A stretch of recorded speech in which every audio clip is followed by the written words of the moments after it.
Saludar tú, por supuesto, porque me está invitando. Ay, ya estamos aquí. Hola, buenas noches. Ya estamos aquí listas para nuestro video en vivo. Hola.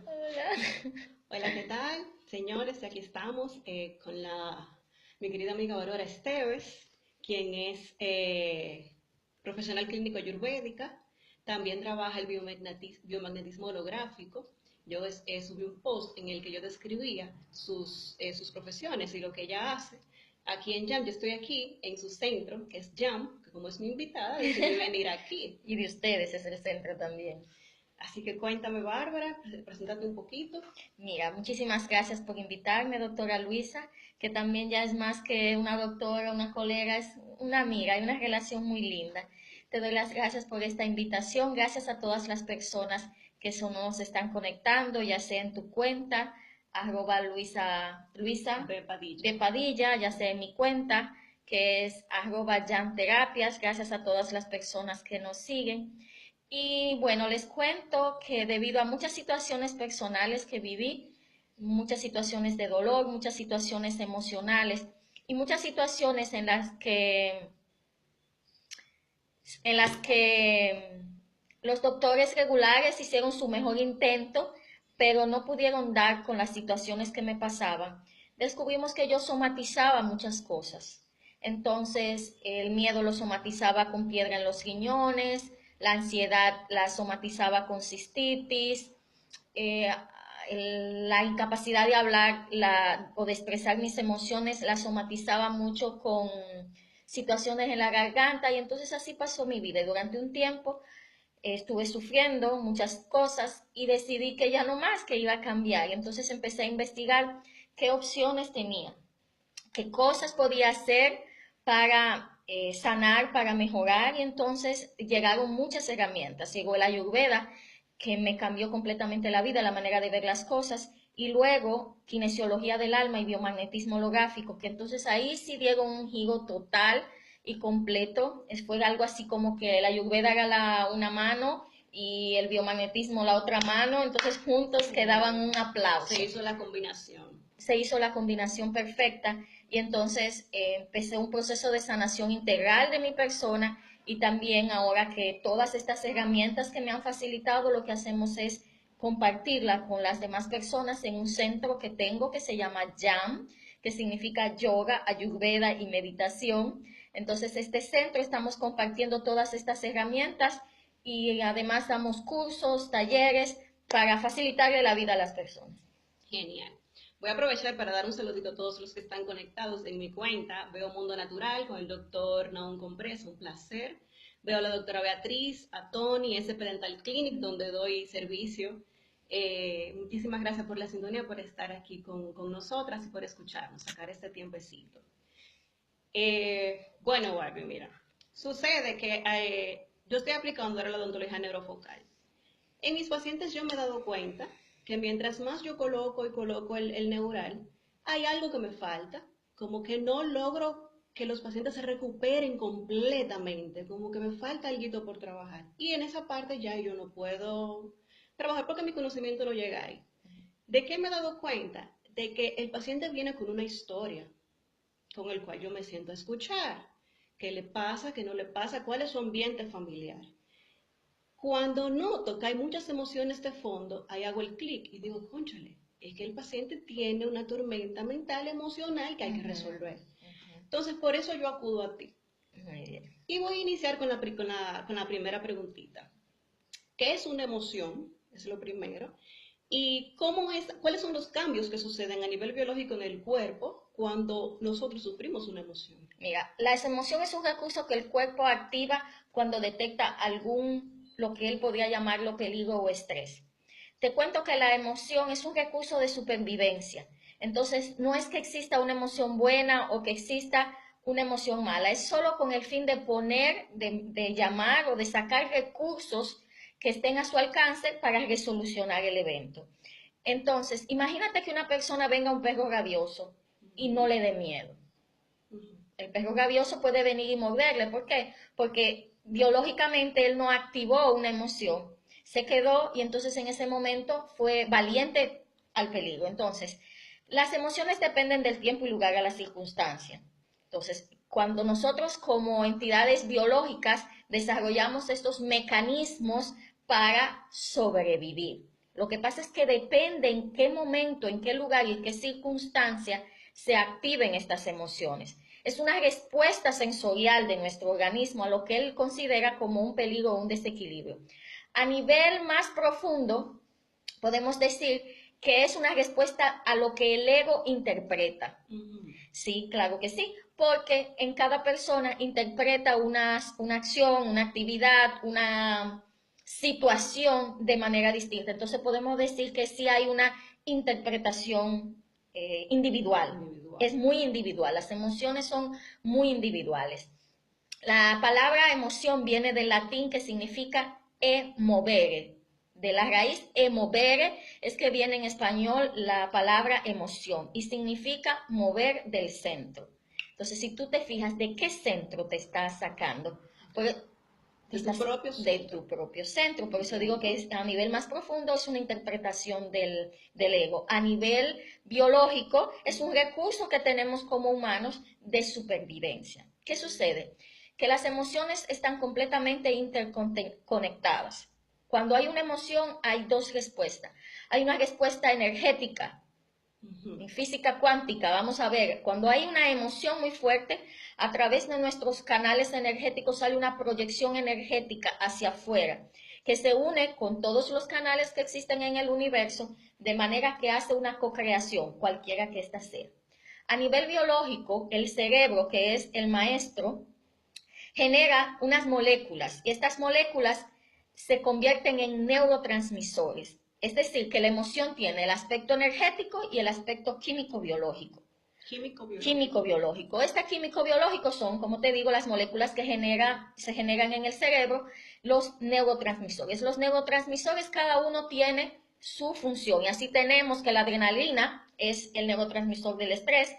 Tenemos la noradrenalina que controla la sociabilidad, el deseo sexual, y la dopamina que tiene que ver con la motivación. Hay varias. Entonces, ¿qué sucede? Una persona tiene una emoción profunda. ¿Cómo se va a manifestar esta emoción? A través de estos químicos que se riegan por todo el cuerpo, ¿verdad? Los que acabamos de mencionar.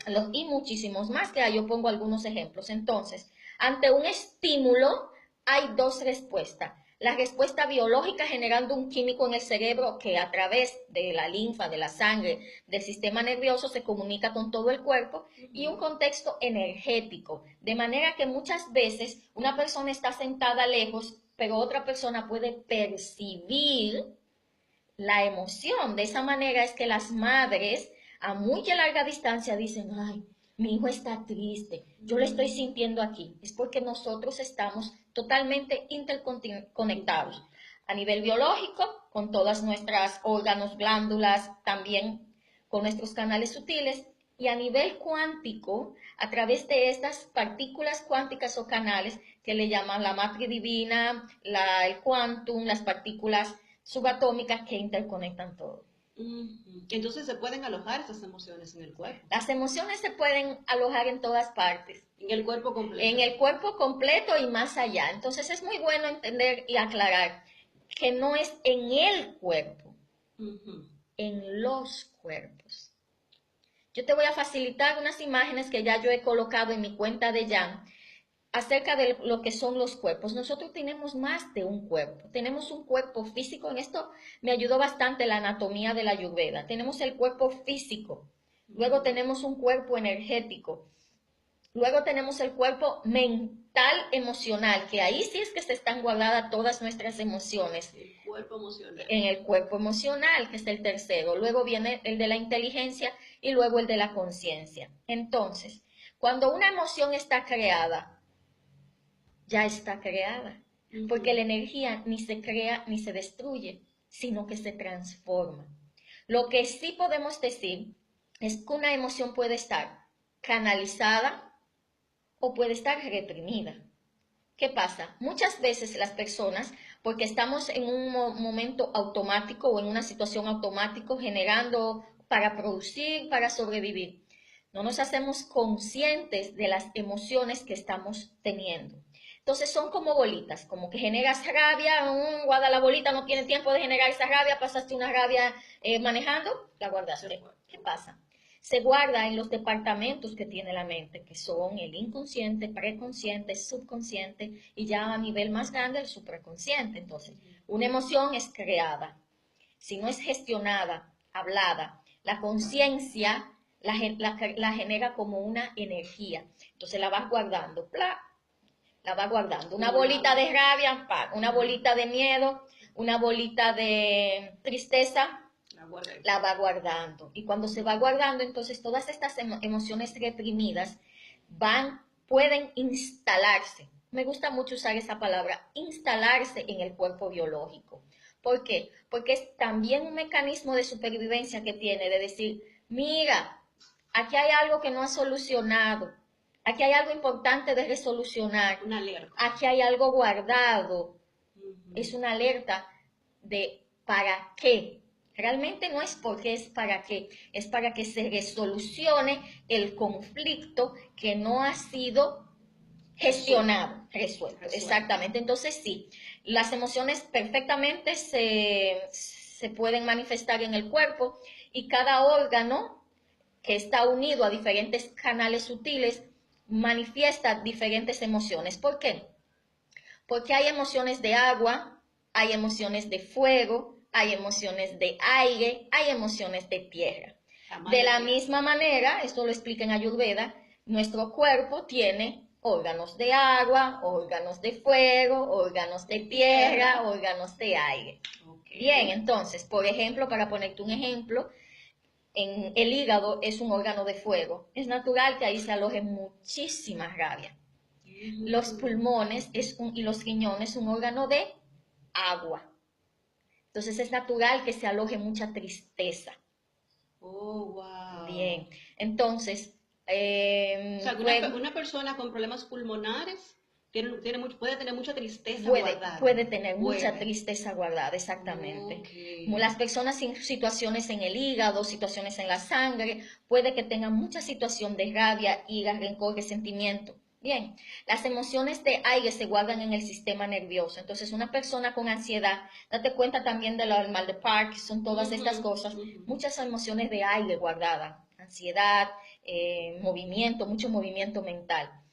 Hay emociones de tierra y entonces estas emociones se guardan en nuestras piernas, en nuestras articulaciones, en la linfa. Eso de hecho es un tema. ¿Cuáles serían las emociones que están vinculadas a los dolores articulares? Hay muchos tipos de emociones, entonces así determinando qué tipo de emoción es, podemos determinar en qué órgano puede haberse alojado.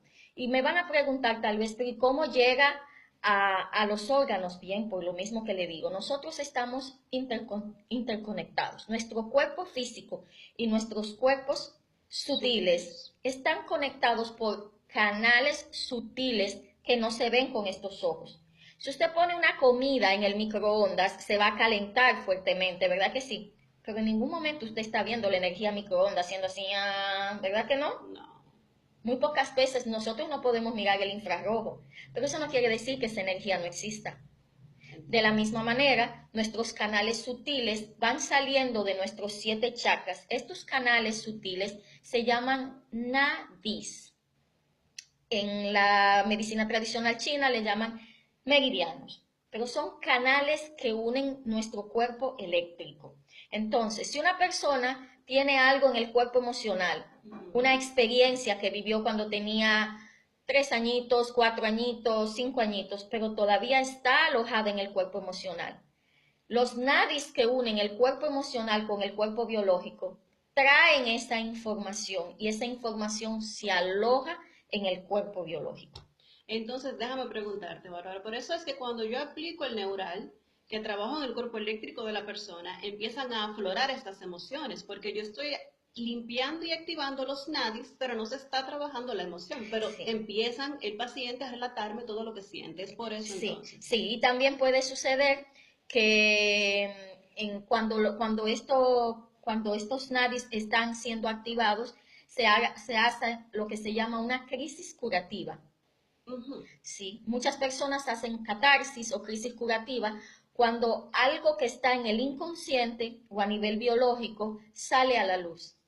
Perfecto. Entonces, muchas veces estas cosas que están sucediendo son crisis curativas y es bueno saber, es bueno que sepa que muchas veces estas emociones están incurriendo algunas emociones más profundas. Y Ujú. por eso, de repente, vas a trabajarte una rabia, pero te haces tres neurales y de repente entras en una profunda tristeza. Un ejemplo. Pero era porque realmente lo que estaba ahí abajo, De la guardado en el rabia. sótano de la mente, era una tristeza muy profunda. O una humillación, o cualquiera de estas. Entonces, nuestras emociones están como por capas, por capas, por capas, igual como están nuestros cuerpos. Entonces puede que hay emociones que estén más a flor de piel y otras emociones que están mucho más profundas. Las emociones que están en nuestras edades más jóvenes, como desde que estamos en el vientre de la madre hasta 7 años, muchas veces el niño no sabe lo que le pasa. Es muy Sí. raro que un niño de 5 años venga y te diga, mamá, tengo culpa. No, Es no, muy, no entienden ni siquiera es el... muy raro que te digan, mamá, yo tengo resentimiento y rencor. Es muy raro. Entonces, muchas de esas emociones que se vivieron en las etapas primarias o primeras están guardadas como una energía, como una memoria, pero no sabe la persona qué es lo que le pasa porque no le había puesto palabra o como niño no sabía qué era lo que le tenía. Entonces, por eso se guardan como capas, como capas. Y por eso entonces en la vida adulta, cuando va pasando el tiempo, empiezan a manifestarse las enfermedades entonces. Porque en la vida de niño, en la adolescencia o en el niño ya muy niño, no supo ponerle un nombre ni supo gestionar esa emoción. Entonces, como se quedó acumulada, como la bolita que hablábamos ahorita, Uh -huh. en la edad adulta se manifiesta la enfermedad entonces. Exactamente. Una enfermedad es un conflicto no resuelto. Y Perfecto. cada enfermedad en cada persona es distinta, es individual. En mi práctica de biomagnetismo holográfico, nosotros usamos un test muscular de kinesiología. Kinesiología es la ciencia del movimiento. Entonces, hay muchas escuelas que hablan acerca de la interconexión que hay entre las emociones, el cuerpo y las enfermedades. Yo las valido, pero en mi práctica personal me he dado cuenta que no es completamente lineal, que una sola situación genera tal enfermedad. Debido a que somos individuales, una persona puede gestionar de manera muy diferente un estímulo. Lo que una persona vive como un rechazo, otro lo vive como una humillación. Ujú. Lo que una persona le provoca rabia, a otro le provoca tristeza.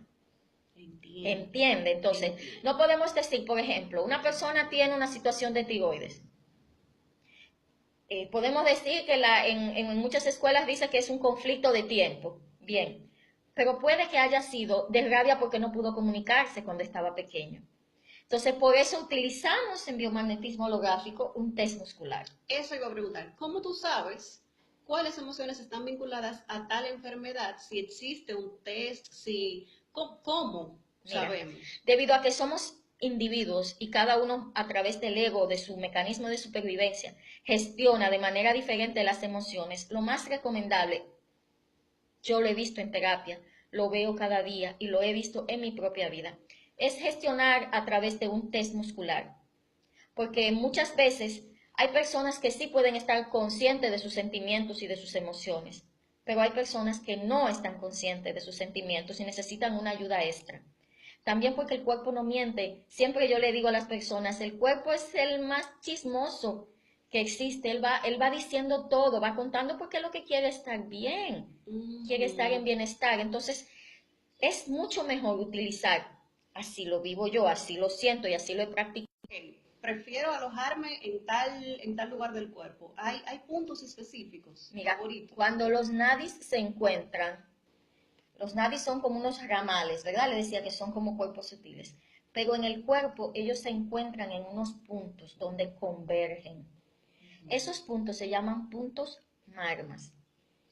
Marmas. Magmas. Entonces, por ejemplo, aquí yo tengo un punto magma, aquí tenemos punto magma, aquí tenemos punto magma, aquí tenemos un punto magma que se llama Fana, aquí tenemos un punto magma que se llama Shanka, aquí Apana, así tenemos puntos. Entonces, de esos puntos magmas, puntitos, Ujú. salen montones de nadis, de canales. De canales. Entonces, efectivamente, cuando hay muchas energías o situaciones emocionales que están comunicándose a través de esos nadis, se convergen en un punto.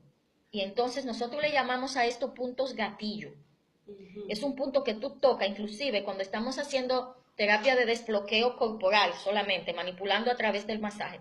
Hay puntos que son muy, muy dolorosos, sumamente dolorosos, y es por esto. Entonces, estos se llaman puntos marmas. Marmas, exactamente. Entonces, cada punto marma está asociado de igual manera con un órgano y por lo tanto una enfermedad. Por ejemplo, esto está asociado al equilibrio, este aquí punto marma está asociado a la sinusitis, a todo el sistema respiratorio aquí arriba. Aquí esto está asociado con el aspecto mental. Aquí debajo tenemos otro punto que se llama Indra, creo, no me recuerdo bien el nombre ahora, que está asociado a nuestro mecanismo auditivo. Aquí tenemos en el centro del corazón un punto que es el que gestiona todas nuestras emociones. Okay. Bien, entonces así estamos llenos de estos puntos gatillo. Aquí tenemos punto, aquí tenemos punto. La verdad que tenemos, oigan, 72,000 canales eléctricos llamados nadis. Oh, wow. 72,000 canales eléctricos. Wow. 108 puntos magmas. Y 7 chakras. Hay más en los cuerpos sutiles, pero por lo menos los que gestionamos. Entonces, cuando estos canales se juntan, forman, es algo así como, mira, cuando hay la Estrella Sadala y la Juan Pablo Duarte se juntan, ¿qué pasa? Un tapón. Si está muy congestionado, se hace un tapón y se acumulan los carros. De igual manera, si vienen por aquí varios canales y se juntan en este punto, hay una congestión, hay una acumulación de energía. Entonces, Barbie, ¿cuáles son esas emociones que más impactan? ¿Cuáles son las que representan un reto para el cuerpo cuando quiere sanar? Según tu experiencia. En mi práctica personal me he dado cuenta que la emoción que más reto es de gestionar es la culpa. Sí, porque la culpa, yo tengo una amiga que es psiquiatra que se llama la doctora Fiosolis y ella siempre dice un aneván y dice, eso es una cosa jodona. Es jodona, una cosa jodona. ¿Qué pasa con la culpa? Cuando una persona siente el sentimiento de culpa o la emoción de culpa, genera en la mayoría de los casos un programa de autocastigo. O sea, se autocastiga exactamente, inconscientemente. Inconscientemente, no es consciente, es inconsciente, está guardado allá en el sótano. Okay. Entonces, como está guardado ahí adentro, toda esa emoción genera ese programa. Es un programa. Un programa es un software instalado en la psique y en el alma. Entonces la persona de manera inconsciente piensa que no merece sanar. Entonces se boicotea todo proceso de sanación. Son de las personas que llegan una vez y luego se inventan una excusa que siempre está... que mi mamá, que la hora, que tengo que trabajar, que los niños, que me dolió mucho, que la terapeuta no me cayó bien, esa terapeuta yo no creo en ella. Siempre, casi siempre están culpando al terapeuta, el tiempo, la hora, el clima. Se autosabotean el saneamiento, el sanar. Sí, entonces para mí de todas las emociones, la culpa es de lo más peligroso y es porque inmediatamente genera un proceso de autocastigo, de sabotearse, de yo no merezco sanar, etc. Cuando yo veo culpa, por ejemplo, el otro día yo vi un caso acerca de una señora que se había hecho 3 in vitro y tenía guardado un ovulito fertilizado ya, un embrión para colocarlo. Pero ella viene donde mí y me dice, Bárbara, realmente no me siento con la capacidad de hacer un in vitro de nuevo. Tengo mucho miedo. Entonces, realmente no es miedo. Cuando empezamos a hablar, me dice, lo que pasa es que yo a los 19 me hice un aborto porque consideraba que estaba muy joven y no sé qué más. Muy bien. ¿Qué pasa?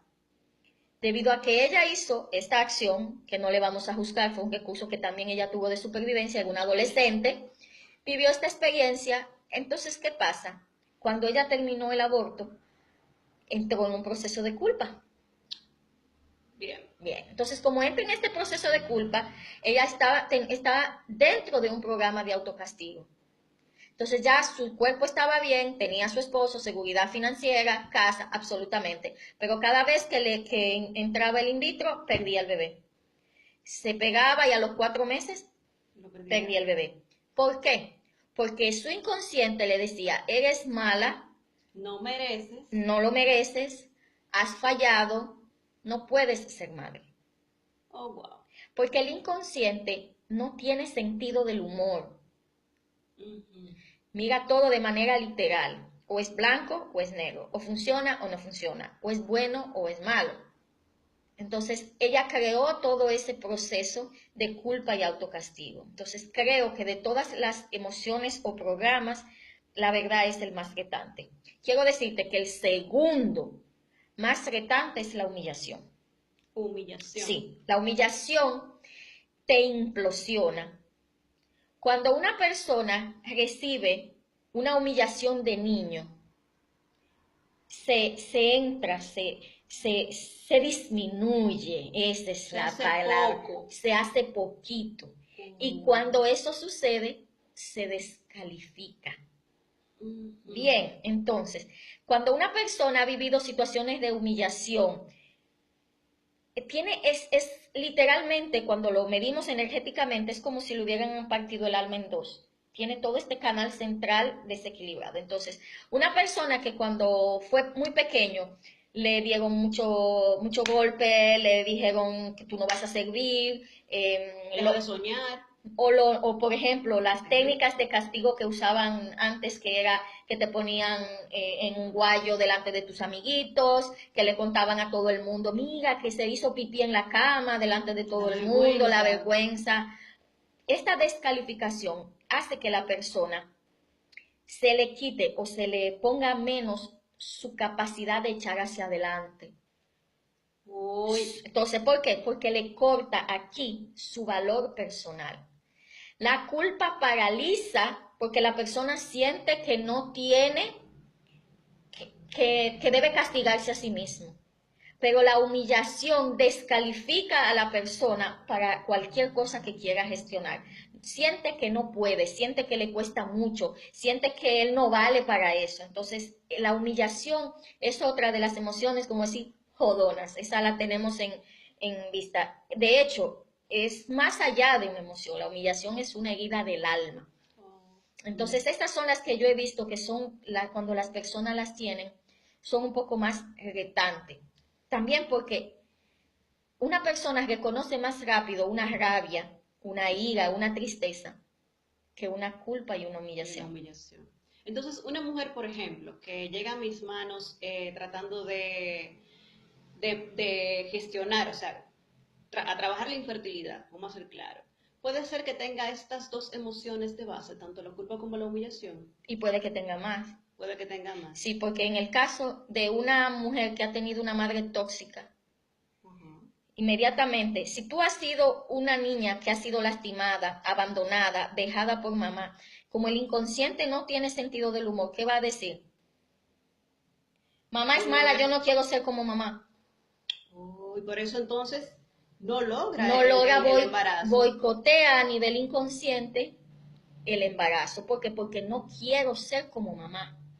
Otra cosa, me he dado mucho cuenta en la práctica e inclusive en situaciones familiares, que cuando alguien de la familia o la misma persona vivió una experiencia de abandono muy grande o de carencia muy grande para mantener los hijos, esta información está en el cuerpo biológico de la persona a través de lo que le llamamos la epigenética.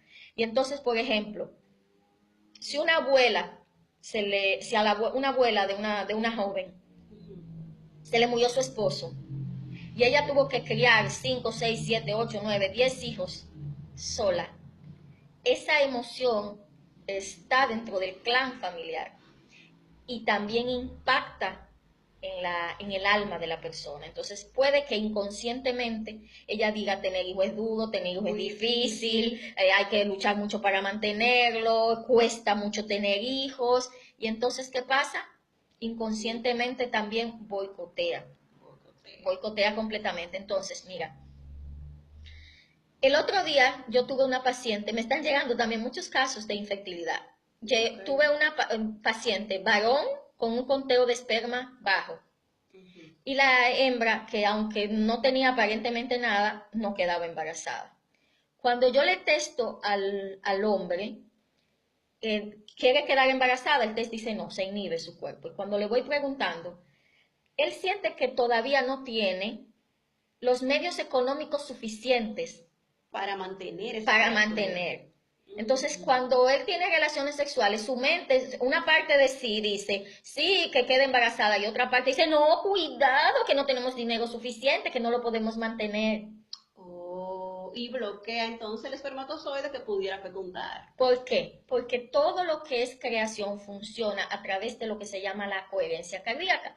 Y es que cuando tú quieres algo profundamente en tu corazón, porque tienes la creencia de que esto es correcto, y piensas también en crear esto, entonces esta certeza es lo que manifiesta la creación. Cuando hay una incongruencia entre lo que tú piensas y lo que tú sientes, no va a haber una manifestación. Generalmente hay muchas emociones guardadas o encontradas allá adentro. Entonces, muchas veces veo eso de culpa de las muchachas que se han hecho aborto o que cuando estaban jóvenes tuvieron alguna situación.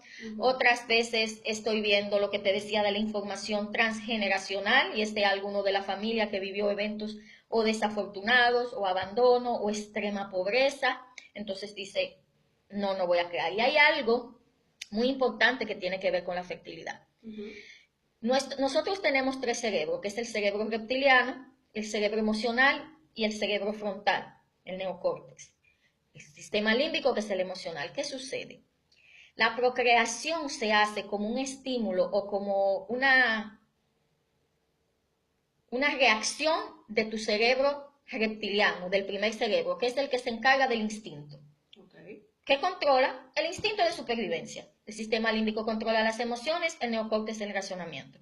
Pero la procreación tiene que ver directamente con el instinto de la especie, es algo biológico, es algo animal, es algo del Homo sapiens, del mamífero. ¿Qué pasa? Cuando una persona, o hembra o varón, está sometido a un alto nivel de estrés y se considera en peligro, el sistema reptiliano se tranca y dice, no, pero ¿para qué nos vamos a meter en una situación? Vamos a tener progenie, ¿para qué vamos a procrear si estamos en peligro? Porque imagínate en las cavernas de antes, el hombre de la caverna y su mujer, que constantemente tenían que estarse moviendo de un lugar a otro, ¿verdad que sí? Pero solo procreaban cuando estaban tranquilos en un lugar. Cuando estaban sedentarios, cuando estaban nómadas, no. ¿Por qué? Porque podía venir un reptil, porque podía venir alguien a atacarlo, entonces ya estaban en peligro. Ahora mismo no tenemos reptiles, ni dinosaurios, ni todas esas cosas para atacar, pero sí tenemos el estrés.